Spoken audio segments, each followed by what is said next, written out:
आज के इस वीडियो में अपन जिस क्वेश्चन के बारे में डिस्कस करने वाले हैं वो अपने के पास जेईई मेंस के 30 जनवरी 2024 के शिफ्ट फर्स्ट का क्वेश्चन है, जैसा कि आप लोग देख पा रहे हैं। यहाँ पर देखिए अपने के पास क्या दे रखा है कि number of integral term in the expansion of, ये हमारे पास एक लंबा चौड़ा अपने पास एक्सपेंशन दे रखा है। ये अपने का जब ब्रैकेट के बारे में कुछ नहीं बोल रखा है, मतलब ये नॉर्मल ब्रैकेट है, सीधी सी बात है, ठीक है। इज इक्वल टू, इसमें इंटीग्रल टर्म अपने पास कितने होंगे। इंटीग्रल टर्म मतलब क्या होता है, सीधी सी बात है, जिसमें अपने पास रेडिकल साइन फ्री हो, यानी अपने पास 7 की पावर में अपने पास इंटीजर होनी चाहिए, 11 की पावर में इंटीजर होनी चाहिए, 7 और 11 की दोनों की पावर में अपने पास इंटीजर होनी चाहिए, ठीक है। फ्रैक्शन में अपने पास पावर नहीं होनी चाहिए, उसे अपने पास क्या कहते हैं, इंटीग्रल टर्म कहते हैं। चलो हमारे पास ये क्या दे रखा है, तो 7 की पावर में अपने पास दे रखा 1/2 के बराबर है ना, और प्लस टर्म्स अपने किस बराबर 11 की पावर में 1/6 के बराबर दे रखा है। कोई इतराज, यहां तक हमारे सबसे कोई दिक्कत परेशानी नहीं होनी चाहिए। और इन पूरे के पावर में अपने पास दे रखा है किस बराबर 824 के बराबर। हर एक मर्ज का एक ही इलाज, जनरल टर्म। यहां से अपने जनरल टर्म बताओ, तो TR+1 बताओ।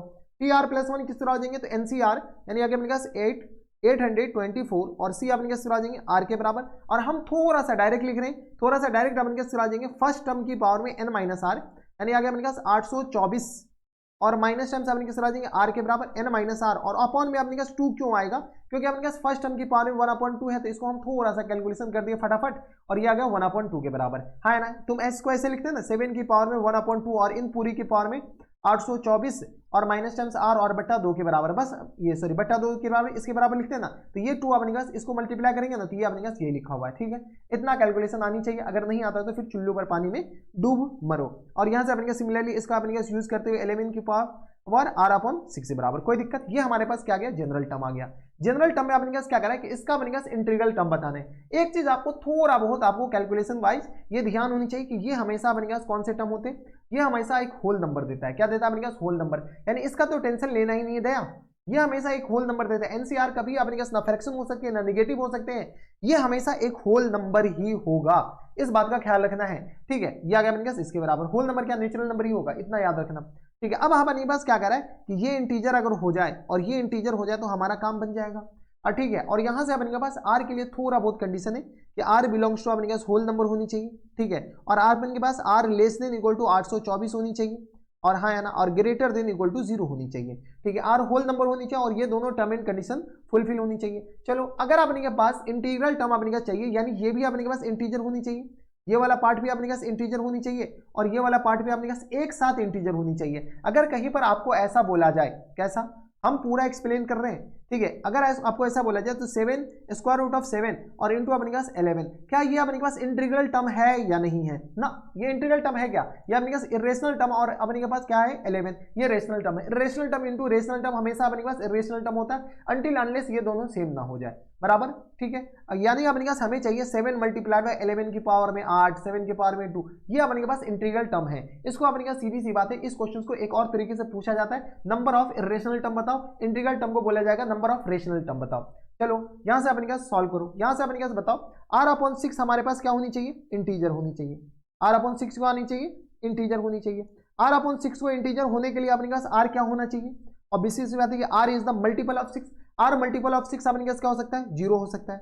इसके बाद अपने पास 6 हो सकता है, क्या 0 हो सकता है, हाँ बेसिस बात है 0 हो सकता है। 11 की पावर 0 अपने पास पॉसिबल है, तो R इक्वल टू 0 हो सकता है, 6 हो सकता है, 12 हो सकता है, 12 के बाद अपने पास किस बराबर हो सकता है, तो 12 6 18 हो सकता है। ऐसे डॉट डॉट डॉट अपने पास R लास्ट टर्म अपने किस आ जाएंगे, तो 824 को अगर अपने पास 6 से डिवाइड करेंगे तो किस आ जाएंगे, 6 कम 6, और यहाँ से अपने पास बताओ तो ये आ गया अपने के पास 6 त्रिक 18, और यहाँ से अपने किस आ जाएंगे, तो ये आ गया अपने के पास 6 त्रिक 18 और 6 कम 6, ये आ गया अपने पास किस बराबर, तो ये आ गया 2 के बराबर 6 त्रिक 18, ये अपने पास कैंसिल आउट हो नहीं रहा है, यानी अपने पास R का जो टर्म होगा ना डिवाइड कर लो ना, 824 को अपने पास 6 से डिवाइड कर लो, यहाँ से अपने किस बराबर देंगे, तो 6 कम 6, या गया अपने पास 2, या गया अपने पास 6 त्रिक 18 के बराबर, ठीक है। 22 में से 12 में से 8 जाएगा तो 4, और यह अपने पास बराबर 6 पंचे 30, 6 1 36, 6 7 42 7, यानी अपने पास 137। R जो अपने पास किस आ जाएंगे 137 तक हो सकता है, बराबर, सॉरी 137 नहीं, सॉरी यहाँ से अपने किस आ जाएंगे 6 7 42, यानी अपने के पास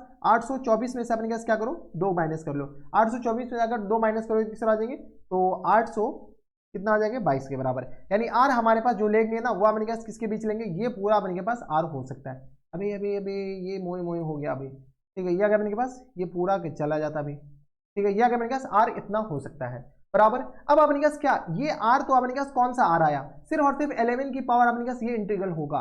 अब अपने के पास क्या करो, तो r अपने के पास इसमें भी तो है, यानी अपने के पास 824 माइनस आर और बट्टा में अपने के पास 2, ये भी अपने के पास क्या होनी चाहिए, इंटीजर होनी चाहिए, है ना। दोनों एक साथ इंटीजर होनी चाहिए, दोनों अपने के पास किसके, एक साथ इंटीजर, यानी r इक्वल टू यहाँ से अपने के पास क्या हो सकता है, 0 हो सकता है, क्या 1 हो सकता है, नहीं हो सकता है, 2 हो सकता है, हाँ हो सकता है, 2 हो सकता है, 4 हो सकता है, 0 2 4 6 के बाद अपने के पास आ जाएगा 8 के बराबर, 10 के बराबर, 8 2 10, 2 12, 2 14, 2 16, 2 अपने पास किस आ जाएंगे 18 के बराबर, and dot dot dot and so on, R equal to अपने पास किस हो सकता है 824 के बराबर।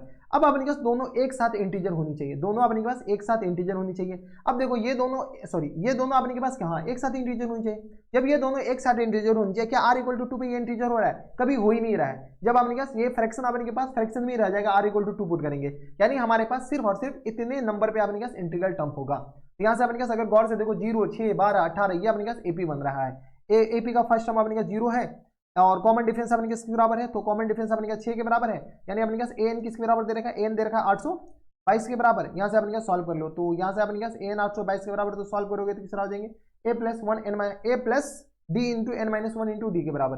तो एन इक्वल टू आ जाएंगे ए प्लस एन माइनस 1 और इंटू अपने किस तरह जाएंगे डी के बराबर इक्वल टू आ गया 822 के बराबर। हमें अपने के पास एन निकालना है, तो ये आ गया 0 एन माइनस 1 और इंटू डी अपने किस तरह जाएंगे 6 के बराबर इक्वल टू आ गया अपने पास 822 के बराबर। यहाँ से सॉल्व कर लो तो n माइनस 1 इक्वल टू किस तरह जाएंगे 822, तो यहाँ से अपने पास 137 आया था शायद, क्या अपने पास 6 से 42 6 3 18 19 20 21 22 2 6 कम 6 2 8 के बराबर, यानी n इक्वल टू किस तरह हो जाएंगे तो 138 के बराबर, यानी नंबर ऑफ इंटीग्रल टर्म जो हो जाएंगे 138 के बराबर हो जाएंगे। ठीक है, अगर अपने पास नंबर ऑफ इंटीग्रल टर्म के अलावा नंबर ऑफ अपने के पास वो वाले टर्म होते इरेशनल टर्म पूछते तो अपने पास क्या होता।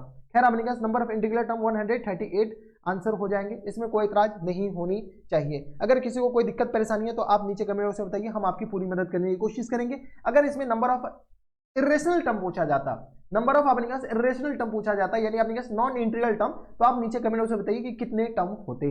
तो ये थे अपने जेईई मेंस के 30 जनवरी 2022 के 24 के शिफ्ट फर्स्ट का क्वेश्चन था और एकदम आसान सा क्वेश्चन था। इंटीग्रल पे अपने पास ऐसी क्वेश्चन आते हैं, इसको पूछने का एक और तरीका इरेशनल टर्म और रेशनल टर्म, सीधी सी बात। तो बस इतना इस वीडियो में, अगर आपको हमारे पढ़ाने का तरीका सही लग रहा हो तो प्लीज इस वीडियो को लाइक कर दीजिएगा, साथ में चैनल भी सब्सक्राइब कर लीजिएगा ताकि ऐसे इंटरेस्टिंग वीडियो आपको फ्यूचर में भी मिलती रहे। तो बस इतना इस वीडियो में मैं आपसे मिलता हूं नेक्स्ट वीडियो में, तब तक के लिए stay happy stay healthy and good bye.